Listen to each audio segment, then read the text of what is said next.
Hey guys, this is OddOneGaming. This is going to be another Dragonheir SilentGods video. Today we are back on the free-to-play account, and basically we're going to be doing a little bit of an update where I'm going to show you basically the teams that I have built, the things that I'm focusing on, and after that we're going to be doing some summons for the Utior event. So I'm going to be pulling like 40 of these. I guess let me just buy another 7, so I'm at 40.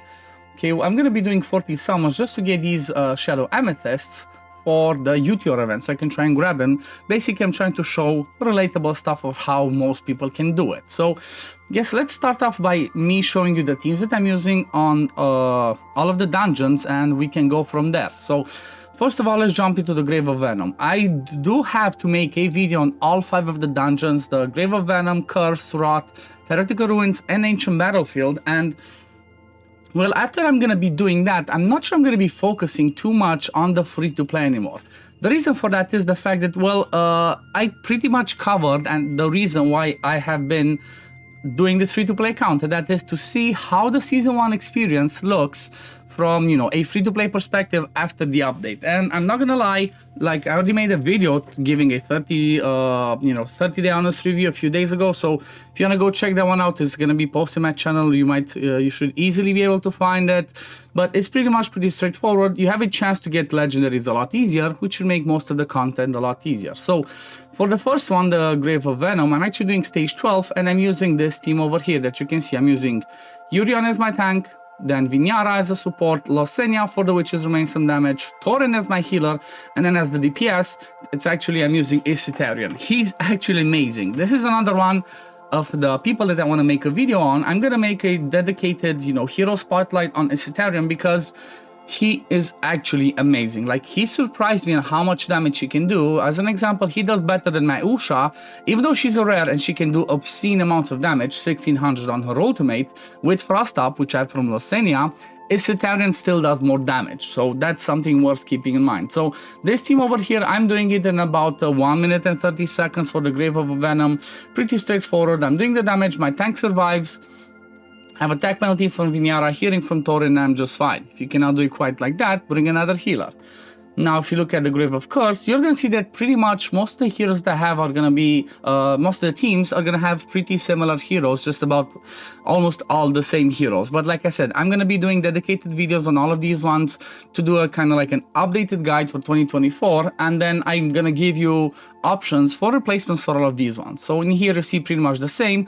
The only one that I do not have is Urion, because you don't necessarily need a tank in Grave of Curse. Still have Losenia, Vinyara, Isitarian, Torin, and then I'm actually bringing the Adventurer as Frost for the shield that he brings. Because if against this boss, if you have attack penalty before he does his ultimate, if you remove his buffs and you have a shield, pretty much when he does his big hit, his shield is going to be pretty small. Let me just quickly show, I guess, that one because it's pretty short. But this one's, this is one of the ways that you can basically forego the mechanics of the boss of having to bring somebody that removes shields if you have attack penalty and shield on yourself, because he's basically just going to have smaller shields because of the fact that he's not going to be doing a ton of damage on our actual health pool. That's the way that this boss works.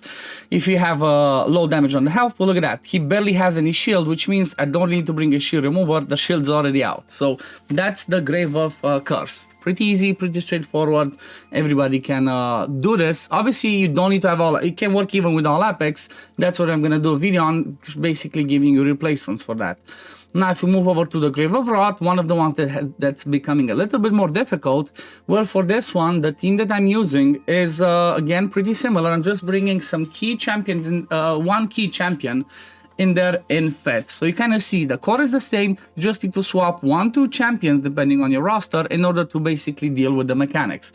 So in this situation, I do have Fitz, that's basically there in a high resist build. He's gonna be the one that cleanses because he transfers all debuffs onto himself, and if he has high enough resist, he doesn't get those debuffs. So the way that this one happens, I have them timed so that he takes all the debuffs from the boss, at least the healing, prohibition, and poisons, puts them on himself. Torin heals, Vinyara for the attack penalty, and again, a pretty fun thing that I just learned this season is if the boss devours you with the ultimate, and he starts dealing damage, he's basically going to restore HP based on the damage that he does. But if you have attack penalty on it and you have a shield, he's not going to heal at all, which means you don't even need to bring somebody that does healing prohibition. Another cool stuff that definitely you want to keep in mind. The same principle is Hertica for damage, Losenia for the Witch's Remains.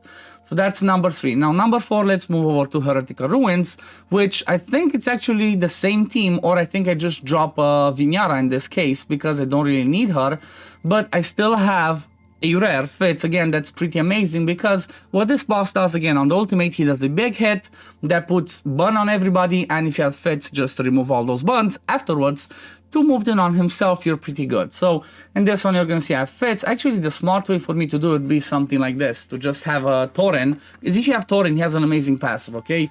Basically, the person in front of him gets more HP, more defense, and also when he gets healed with this one, he gets debuff immunity. So same principle, Fitz basically goes after the boss, does the ultimate, transfers all the birds on himself, healing from Thorin is enough, I don't even need an attack penalty because I can survive the hit. If you cannot survive the hit, then you would bring somebody else that brings attack penalty, but the key thing that you want to know and keep in mind, you need some AoE hits, okay? That's why I have Losenia, that's why I have Usha, Losenia, and Isitarian, because Isitarian does an AoE hit on the battle skill. So having this comp, basically I can beat stage 12. Again, I'm gonna make dedicated videos on all of these ones as soon as I get to that point at a later stage. Maybe this week, later next week, something like that.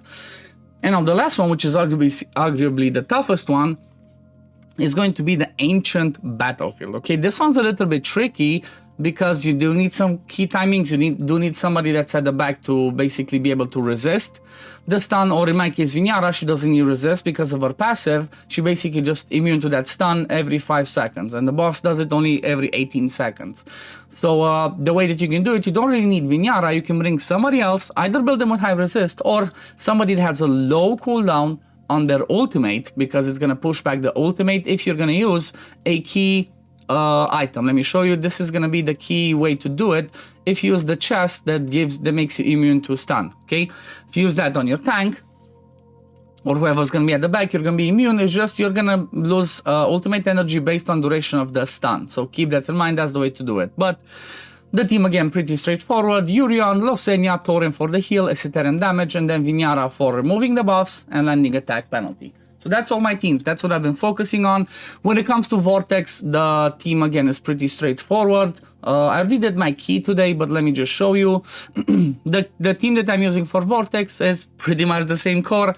Thorin as my healing, Losenia as my Witch's Remains. I already used my key today. I'm already like in top 20-30 all the time. So Thorin for healing, Vinyara for the attack penalty, Usha for damage, Isitarian for damage, and then Losenia as my Witch's Remains. Obviously, I'm gonna make a video on this as well. You wanna have some key sets like the, the Brotherhood Spirit. You're gonna want to have maybe Ancestral Protection on whoever's tank here. That's what maybe I should do. Maybe get Ancestral Protection on Thorin. And the one thing that I forgot to do is actually I should do the timing so that everybody goes after Vinyara, so I have the attack up. That was my mistake. So let me do 21.5, and then let's make this 20. What should I make it? 25 and 25.5, something like that. Again, you want to try and min-max it as much as you can depending on the gear. That's pretty much the teams that I'm using for most important content. I do have some teams for the Continental challenges, but you know, they're still work in progress. They're still pretty set in there. I do have 3 teams. I have a Necro team, which does pretty amazing. I love it. Same principle with Isitarian, with Vinyara in there and all that. So the teams that I have are so far built are going to be this one. Necro, this is team number 1, okay? Isitarian, Thorin, Charlotte, Zarloth, and then Vinyara. This is the positioning. You pretty much just time her so that she does the attack penalty before the boss does the ultimate, so I remove his rally. Then the team for Oster is going to be this wild team. This is not perfect. I do around 11 million only. It's still a work in progress, but I do have 2 healers, Horus as the tank, and then 2 DPS in Erich and the Rev Neda. Like, you don't really want a melee unit because it's gonna be a bit tough. I already have videos on those ones. My rally team, Sagomir, Alton, Welby, Quarian, and Hedgeo. This one I can do against Jatzale at easy 22 million. And then I was working on trying to build Frost and Poison. Just for the Frost one, I'm gonna make a video. I'm not gonna make on any other of the Chaos Shadows, just the Frost one. I'm gonna make a video because, well, this one I'm gonna do something quirky, which is gonna be having that chest that I showed you earlier from the Grave of Ra that makes you immune to stun against the Beyond Free boss, and have that on all my ranged people so they do not get stunned. They just lose ultimate energy, but they at least don't get stunned when the boss does the ultimate. I might remove Wusha though, because being melee might be tricky, and then for poison this is gonna be work in progress. So that's pretty much what I've focused on. On Fey Meander I'm at 165, and on Pearl of Shrine I'm still working on it.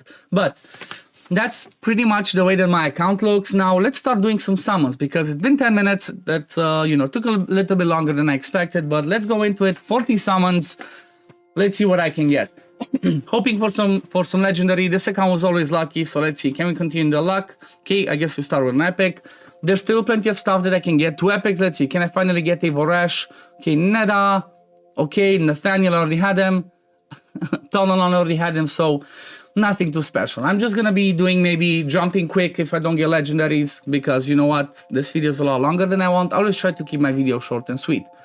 Okay, let's see what do we get in here. Okay, we do get a what's his name again? I keep forgetting his name. He's the wild DPS that can be good for arena. What's his name again? I cannot. I have to check it. I'm sorry. I'm a little bit weird with this. It's like if I cannot think of a name, I have to go and check that one. Oh yeah, Caroman. He's the wild one that he's not that good for something like Vortex or PvE. He's really good for arena because he's pretty much a sniper. He goes and attacks the back row. He can be really good for that. Okay, 10 summons down, 30 more to go. Come on, hit me with an early legendary. I guess not. If I do get the next legendary on the next one, I'm gonna keep pulling so I get more, but it doesn't seem like it. It seems like I've pretty much used up all my luck. Come on, hit me with a Lego. Nope, not a legendary as well. Not a legendary again. I do need a Voresh. That would be something that would be fun. Catherine, again, I have her.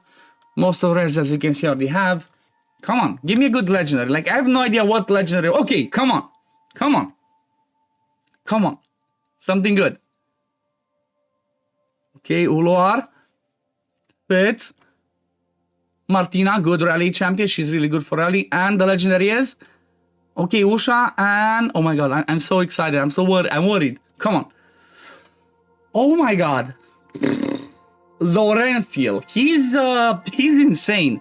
He's the best rally enabler in the game. He has an amazing stuff where he puts that domain where everybody, whenever they consume rally, they get ultimate energy. If they have rally when they cast ultimates, they get attack up. When he hits ultimate energy at max, he grants rally to all allies. He brings crit damage in all battles, and the passive does a little bit of damage, not the most impressive. But Laurentiel, paired with my Alton and a Hertica Ruins, I'm gonna be destroying poor Jathalea. This is amazing. I'll take it. Laurentiel, welcome to the free-to-play account. This is crazy. This is crazy. Okay, 15 more to go. If I don't get a legendary in the next 15, I'm just gonna pull more, because why not? It's you know, more dopamine. Okay, this one's not a legendary. For those of you that are wondering how did I know it's a legendary, there's more sparkle happening when the hero light drops. So let's see. Maybe on this one. Let's see. Okay, no, it's like you're gonna see there's more sparkle dust happening when there is a legendary. Okay, no legendary on this one. Let's keep going. Come on, give me a legendary on this one so I can stop. If not, I'm just gonna keep pulling. Okay, no legendary. We're just gonna be buying 5 at a time. Okay, Hedgie already had them. Okay, that's a lot of epics. Shagro, really good for Dauntless. He's really good for Dauntless. Okay, let's buy another 5. Come on, hit me with another 5. Why not? I might just have to go to the 60. Okay, no legendary on this one. Did I get an epic? Yep, I did get, but I already have Dalbam.